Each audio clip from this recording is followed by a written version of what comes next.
Halo, Assalamualaikum warahmatullahi wabarakatuh. Bertemu kembali dengan saya, Retno Murti ini. Kali ini kita akan belajar ekonomi tahap pengiktisaran siklus akuntansi perusahaan jasa. Sebelum kita mempelajari lebih lanjut tentang tahap pengiktisaran, perlu kita ketahui bahwa di dalam siklus akuntansi perusahaan jasa terdapat 4 tahapan, yaitu 1. Tahap pencatatan, yang kedua tahap penggolongan, 3 tahap pengiktisaran, 4 tahap pelaporan. 1. Ruang lingkup materi tahap pengiktisaran siklus akuntansi perusahaan jasa terdiri dari 1. Penyusunan neraca saldo, 2. Penyusunan jurnal penyesuaian, 3. Penyusunan neraca saldo disesuaikan, 4. Penyusunan laporan keuangan, 5. Penyusunan jurnal penutup, 6. Penyusunan neraca saldo setelah penutupan, 7. Penyusunan jurnal pembalik. 1. Penyusunan neraca saldo. Tujuannya, daftar saldo semua akun buku besar pada tanggal tertentu adalah untuk memastikan bahwa saldo debit sama dengan total saldo kredit setelah semua transaksi diposting. Proses penyusunan neraca saldo setiap akun buku besar dipindahkan ke dalam kolom debit atau kredit neraca saldo. Jika terdapat kesalahan dalam penjurnalan atau posting, ketidakseimbangan antara total debit dan kredit akan terdeteksi pada tahap ini. Contohnya, akun aset atau harta bertambah di debit ini ya. Contohnya kas, hutang, persediaan peralatan, liabilities atau hutang, tambah di kredit ya, utang usaha, utang bank, ekuitas di debit bertambah. Ekuitas yang debit, ekuitas ini bertambah di kredit, berkurang di debit. Untuk yang bertambah terdiri dari modal pemilik dan laba ditahan, yang berkurang prefer atau pengambilan pribadi. Pendapatan bertambah di kredit, yaitu terdiri dari pendapatan jasa, pendapatan penjualan, beban atau biaya, debit, beban gaji, beban listrik, dan beban sewa. Adapun contoh penyusunan neraca saldo adalah sebagai berikut. Di sini saya akan menunjukkan 3 perkiraan yang ada buku besarnya, yaitu kas, peralatan, kas, modal, peralatan, pendapatan, beban. Dalam kita menyusun neraca saldo, maka yang kita masukkan adalah saldo terakhir yang ada di buku besar. Contoh misalnya kas. Ini saldo terakhirnya 42 juta debit. Maka nanti neraca saldonya kas debit 42 juta. Nah, modal juga begitu. Di sini saldo akhirnya 50 juta kredit, maka di neraca saldonya juga kredit. Demikian juga seterusnya. Dan setelah kita jumlah, maka jumlah debit dan kredit yang kita ambil dari saldo terakhir buku besar itu kalau di neraca saldo harus menunjukkan jumlah yang sama. 2. Penyusunan jurnal penyesuaian. Tujuannya, mengoreksi saldo akun-akun tertentu agar mencerminkan keadaan yang sebenarnya pada akhir periode akuntansi. Hal ini diperlukan karena beberapa transaksi atau kejadian tidak tercatat secara harian atau memerlukan pembaharuan pada akhir periode. Apa saja perkiraan yang perlu disesuaikan? Yaitu 1. Pendapatan diterima di muka. 2. Beban dibayar di muka. 3. Pendapatan yang masih akan diterima. 4. Beban yang masih harus dibayar. 5. Penyusunan aset tetap atau aktiva tetap. 6. Kerugian piutang. Jurnal penyesuaian dibuat dan diposting ke buku besar. Setiap jurnal penyesuaian akan mempengaruhi minimal 1 akun laba rugi dan 1 akun neraca. Adapun contoh penyusunan jurnal penyesuaian adalah sebagai berikut. Untuk yang perkiraan pertama, pendapatan diterima di muka. Pada tanggal 1 November 2025, perusahaan jasa cahaya konsultan menerima pembayaran sebesar 6 juta untuk jasa konsultasi selama 6 bulan ke depan, yaitu November sampai April 2026. Saat menerima kas, perusahaan mencatatnya sebagai pendapatan diterima di muka. Maka analisisnya Pada tanggal 31 Desember sudah 2 bulan jasa konsultasi yang diberikan, yaitu November dan Desember. Oleh karena sebagian dari pendapatan yang diterima di muka harus diakui sebagai pendapatan jasa, maka di sini perhitungan pendapatan yang diakui adalah 2/6 kali 6 juta. Sama dengan 2 juta. Berarti jurnal penyesuaiannya adalah pendapatan diterima di muka debit 2 juta karena pendapatannya berkurang. Ya, pendapatan diterima di muka berkurang 2 juta pada pendapatan jasa bertambah 2 juta untuk mengakui pendapatan jasa yang telah direalisasi. Perkiraan yang kedua, beban dibayar di muka. Pada tanggal 1 Oktober 2025, perusahaan membayar premi asuransi sebesar 3.600.000 untuk periode 1 tahun. Saat membayar, perusahaan mencatatnya sebagai beban asuransi dibayar di muka. Maka nanti analisisnya pada tanggal 31 Desember 2025, selama 3 bulan asuransi telah berlalu, yaitu Oktober, November, Desember. Penyesuaian ini kan kita lakukan pada akhir 31 Desember. Ya, berarti di sini ada 3 bulan periode asuransi yang telah berjalan. Oleh karena itu, sebagian dari asuransi dibayar di muka harus diakui sebagai beban asuransi. Perhitungannya adalah 3/12 kali 3.600.000. Sehingga untuk jurnal penyesuaiannya maka akan begini, beban asuransi debit 900.000 karena beban asuransinya bertambah ya. Pada asuransi dibayar di muka kredit 900.000. Ya. Yang C, pendapatan yang masih akan diterima. Perusahaan telah menyelesaikan jasa konsultasi kepada klien pada tanggal 28 Desember 2025 senilai 1.500.000. Namun, pembayaran dari klien baru akan diterima pada bulan Januari 2026. Pendapatan ini belum dicatat. Ya, analisisnya pendapatan telah dihasilkan pada 2025 meskipun kas belum diterima. Oleh karena itu, pendapatan harus diakui pada periode 2025. Karena ini sudah kita lakukan, tapi belum kita terima pembayarannya, maka kita harus menagihnya. Berarti kita mempunyai piutang usaha atau tagihan bertambah debit 1.500.000 pada pendapatan jasa bertambah kredit 1.500.000. Yang keempat, perkiraan beban yang masih harus dibayar. Perusahaan memiliki gaji karyawan yang belum dibayarkan untuk periode 26 sampai 31 Desember 2025 sebesar 300.000. Pembayaran gaji akan dilakukan pada tanggal 2 Januari 2026. Analisisnya, beban gaji telah terjadi pada periode 25 meskipun belum dibayar. Oleh karena itu, beban harus diakui pada periode 2025. Jadi zona penyesuaiannya beban gaji bertambah debit 800.000 pada utang gaji bertambah kredit 800.000. Yang kelima, penyusutan aktiva tetap, penyusutan aset tetap. Perusahaan memiliki sebuah peralatan kantor yang diberi pada awal 2024 dengan harga perolehan 10 juta. Diperkirakan masa manfaat peralatannya adalah 5 tahun dengan nilai sisa 1 juta. Perusahaan menggunakan metode penyusutan garis lurus. Setiap periode nilai analisisnya, setiap periode nilai aset tetap berkurang karena pemakaian. Beban penyusutan perlu diakui untuk mengalokasikan biaya aset selama masa manfaatnya. Perhitungan beban penyusutan tahunan yaitu pakai garis lurus ya, harga perolehan dikurangi nilai sisa atau manfaat dibagi umur ekonomis 5 tahun, berarti per tahunnya Rp1.800.000.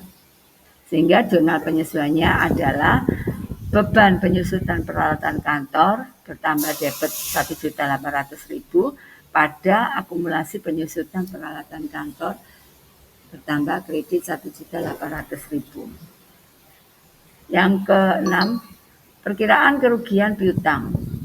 Pada akhir Desember 2025, saldo piutang usaha perusahaan 50 juta.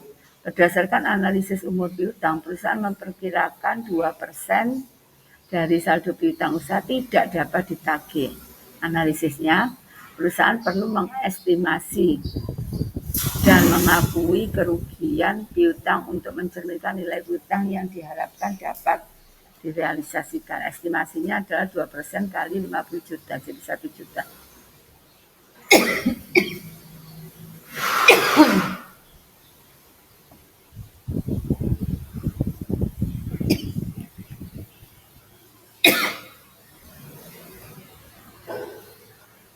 Jurnal penyesuaiannya adalah beban kerugian piutang bertambah debit 1 juta pada cadangan kerugian piutang berkurang kredit 1 juta rupiah.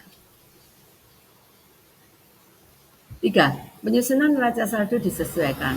Tujuan, daftar saldo semua akun buku besar setelah jurnal penyesuaian diposting. Tujuannya untuk memastikan kembali bahwa total saldo debit sama dengan total saldo kredit setelah adanya penyesuaian. Neraca saldo disesuaikan menjadi dasar untuk penyusunan laporan keuangan. Prosesnya, saldo akun dari neraca saldo awal disesuaikan dengan akun-akun dari jurnal penyesuaian. Saldo baru ini akan dicatat dalam kolom debit atau kredit neraca saldo disesuaikan. Adapun penyusunan neraca saldo disesuaikan adalah sebagai berikut. Ini contohnya ya.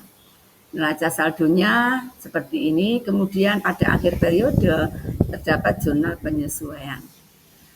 Maka nanti setelah kita masukkan jumlah yang ada di neraca saldo dan jurnal penyesuaian di dalam buku besar, maka ketemu di sini datanya kita buat neraca saldo setelah penyesuaian atau setelah disesuaikan. Kita lihat buktinya, misalnya ini yang di blok abu-abu ini ya, contohnya piutang. Piutang neraca saldonya debit 3.500.000, terus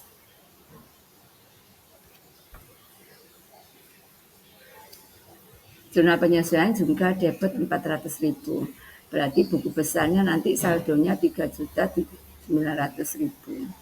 Perlengkapan umum, neraca saldonya debit 2.500.000. Jurnal penyesuaiannya kredit 700.000. Berarti kita kurangi. Ketemu 1.800.000 dan seterusnya.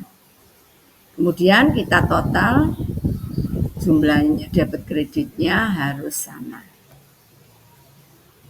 4. Penyusunan laporan keuangan. Tujuannya menyajikan informasi keuangan perusahaan yang relevan dan andal kepada para pemangku kepentingan untuk pengambilan keputusan. Adapun laporan keuangan perusahaan jasa di sini ada 4, yaitu laporan rugi laba, laporan perubahan modal, laporan neraca, dan laporan arus kas. Laporan rugi laba adalah menunjukkan pendapatan dan beban perusahaan selama periode waktu tertentu untuk menghitung laba bersih atau rugi bersih. Laporan perubahan modal menunjukkan perubahan modal pemilik selama periode tertentu akibat laba atau rugi bersih dan transaksi dengan pemilik, atau misalnya setoran atau penarikan modal. Juga neraca menyajikan posisi keuangan perusahaan pada tanggal tertentu yang terdiri dari aset, kewajiban, dan modal pemilik dengan persamaan dasar akuntansi sebagai berikut rumusnya. Aset sama dengan kewajiban plus modal. 4. Laporan arus kas. Laporan ini menyajikan informasi mengenai aliran kas masuk dan kas keluar perusahaan selama periode waktu tertentu. Diklasifikasikan berdasarkan aktivitas operasi, investasi, dan pendanaan. Prosesnya, dari data dari neraca saldo disesuaikan digunakan untuk menyusun laporan keuangan. Laporan laba rugi biasanya disusun terlebih dahulu diikuti oleh perubahan modal dan kemudian neraca. Angka laba bersih dari laporan rugi laba akan mempengaruhi laporan perubahan modal dan akhirnya modal pemilik di neraca. 5. Penyusunan jurnal penutup. Tujuannya adalah mentransfer saldo akun-akun nominal atau pendapatan dan beban ke akun intisar rugi laba dan kemudian menutup akun ikhtisar rugi laba serta akun privé jika ada ke akun modal pemilik. Tujuannya adalah untuk menyiapkan akun-akun nominal untuk periode akuntansi berikutnya dengan saldo nol. Akun yang ditutup adalah semua akun pendapatan atau saldo normal kredit ditutup dengan mendebitnya dan mengkredit akun ikhtisar rugi laba. Nah, di sini di dalam membuat jurnal penutup ini ada 4 perkiraan yang ditutup. 1, menutup perkiraan pendapatan dengan cara pendapatan yang harusnya dikredit, maka kalau ditutup harus dibalik dengan jumlah yang sama. Berarti pendapatan debit pada ikhtisar rugi laba kredit. Yang kedua, menutup perkiraan beban. Jurnalnya ikhtisar rugi laba debit, kreditnya beban usaha kredit. Menutup perkiraan laba usaha, ikhtisar rugi laba atau laba pada modal. Di sini modal dikredit karena kalau kita laba, maka modal bertambah setelah kredit. Kalau menutup rugi, modal pada ikhtisar rugi laba. Ya, karena kalau rugi modalnya berkurang, maka modal harus debit. Yang keempat, menutup perkiraan privé, modal debit pada privé. Adapun proses jurnal penutup dibuat dan diposting ke buku besar sebagai berikut. Nah, tadi kan kita penyusunan jurnal, membuat jurnal penyesuaian, terus di bawahnya di sini penutupan. Saldonya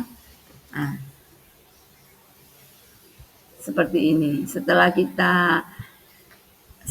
kita melakukan jurnal penutup, ya, kita masukkan ke buku besar, lalu kita buat neraca saldo setelah penutupan. Ya, seperti ini. Sama caranya dengan neraca saldo setelah penyesuaian. Hanya kalau neraca saldo setelah penutupan itu ada tambahan dari jurnal penutup yang kita masukkan ke buku besar angkanya. Tujuannya untuk apa? Daftar saldo semua akun buku besar setelah jurnal penutup diposting. Tujuannya adalah untuk memastikan bahwa hanya akun real itu aset, aktiva, aset, kewajiban dan modal yang memiliki saldo dan total saldo debit sama dengan total saldo kredit setelah penutupan. Prosesnya, saldo akun-akun buku besar setelah penutupan dipindahkan ke dalam neraca saldo setelah penutupan. Akun-akun nominal atau pendapatan dan beban seharusnya memiliki saldo nol pada tahap ini. Cara penyusunannya sebagai berikut, sama ya. Nah, lanjut. Penyusunan jurnal pembalik fungsinya 1. Mempermudah pencatatan pada awal periode akuntansi terhadap transaksi keuangan, terutama untuk akun-akun pada jurnal penyesuaian. 2. Menyederhanakan penyusunan jurnal terutama untuk perusahaan yang mempunyai ayat jurnal yang terlalu banyak. 3. Meminimalkan kesalahan seperti biaya fiktif akibat jurnal penyesuaian. 4. Meminimalkan kesalahan seperti pendapatan double akibat jurnal penyesuaian. Prosesnya, jurnal pembalik dibuat pada awal periode. Kalau tadi penyesuaian dan penutupan pada akhir periode, kalau jurnal pembalik pada awal periode akuntansi berikutnya dengan cara membalik jurnal penyesuaian tertentu. Penggunaan jurnal pembalik bersifat opsional dan tidak mempengaruhi laporan keuangan secara keseluruhan, tetapi dapat mempermudah proses pencatatan selanjutnya. Contoh, total sewa bulan Desember 2024 adalah 300.000. Maka perlu jurnal penyesuaian sebagai berikut. Sewa dibayar di muka debit 3.300.000 pada beban sewa kredit 3.300.000. Jurnal pembaliknya adalah dibalik yang ada di jurnal penyesuaian. Beban sewanya jadi debit, yang tadinya penyesuaiannya kredit, maka jurnal pembalik di debit. Dan sewa dibayar di muka kredit, yang tadinya dalam penyesuaian sebelah debit. Maka kalau jurnal pembaliknya sebelah kredit. Nah, contoh pencatatan transaksi jurnal pembalik sebagai berikut. Ya. Nih, beban dibayar di muka. Pada tanggal 1 Desember 2025 dibayar uang sewa 1 tahun. Dicatat pada jurnal umum sebagai berikut. Beban sewa pada kas. Jurnal penyesuaiannya, sewa dibayar di muka, ada beban sewa. Jurnal pembaliknya, dibalik, yang ada di jurnal penyesuaian dibalik, debit di kredit, kredit di debit. 2. Pendapatan diterima di muka. Ya. Pada tanggal 1 September 2022, perusahaan telah menerima pendapatan sewa sebesar 2.400.000 untuk 6 bulan. Pada saat transaksi, yaitu jurnal umum, maka jurnalnya kas debit, karena kita menerima uang ya. Kita menerima pendapatan sewa kas debit 2.400.000 pada pendapatan sewa kredit 2.400.000. Pada 31 Desember jurnal penyesuaiannya adalah sebagai berikut. Pendapatan sewa 800.000 dan sewa diterima di muka 800.000. Contoh penyusunan jurnal pembalik atas transaksi tersebut adalah sebagai berikut. Kita balik yang ada di jurnal penyesuaian. Sama beban yang belum dibayar di sini. Pada tanggal 31 Desember terdapat gaji untuk bulan Desember yang belum dibayar perusahaan. Sebesar totalnya di sini 3.250.000. Ya, maka jurnal penyelesaiannya beban gaji bagian penjualan, beban gaji bagian kantor pada utang gaji karena kita belum bayar. Ya, pada awal periodenya kita balik yang ada di jurnal penyesuaian. Adapun pencatatan jurnal pembalik yang dibuat pada saat pembayaran gaji ada sebagai berikut. Ya. Demikian penjelasan dari saya. Untuk lebih memahami materi tersebut, silakan kalian coba mengerjakan uji kompetensi berikut ini. Terima kasih atas perhatiannya. Mohon di-share materi tersebut agar lebih banyak yang memahaminya, dan jangan lupa like and subscribe.